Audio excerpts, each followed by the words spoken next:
সারা দেশে ধর্ষণের ঘটনার বিচারে ঢাকা বিশ্ববিদ্যালয়ের রাজু ভাস্কর্যে শিক্ষার্থীদের ঢল নেমেছে।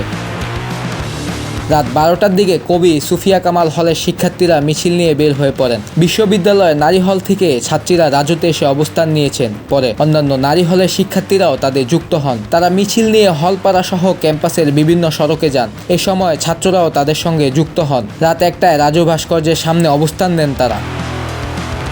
রাজু ভাস্কর্যে এসে অন্যান্য হলের শিক্ষার্থীরাও যোগ দেন। এ সময় তারা ধর্ষকদের গদিতে আগুন জ্বালো একসাথে, we want justice, hang the rapist, 24-এর বাংলায় ধর্ষকদের ঠাঁই নাই, সারা বাংলায় খবর দে, ধর্ষকদের কবর দে স্লোগান সহ দিতে থাকেন।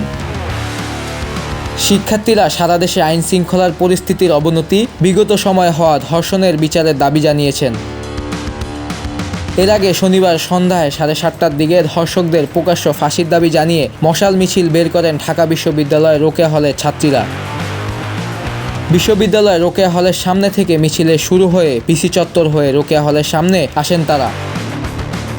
মিছিলে তারা ধর্ষকদের প্রকাশ্য মৃত্যুদণ্ড কার্যকর এবং বিগত বছরগুলোতে যারা ধর্ষণের সঙ্গে জড়িত তাদের বিচার নিশ্চিতের দাবি জানান শিক্ষার্থীরা। মাগুরার একটি শিশুকে ধর্ষণের ঘটনায় তারা 1 মিনিট নীরবতা পালন করে।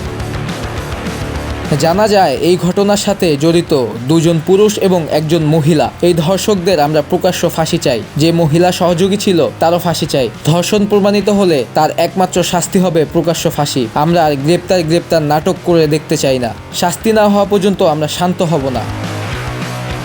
শিক্ষার্থীরা বলেন, আমরা প্রশাসনকে সতর্ক করতে চাচ্ছি, বিগত বছরগুলোতে যতগুলো ধর্ষণ হয়েছে সবগুলোর বিচার করতে হবে।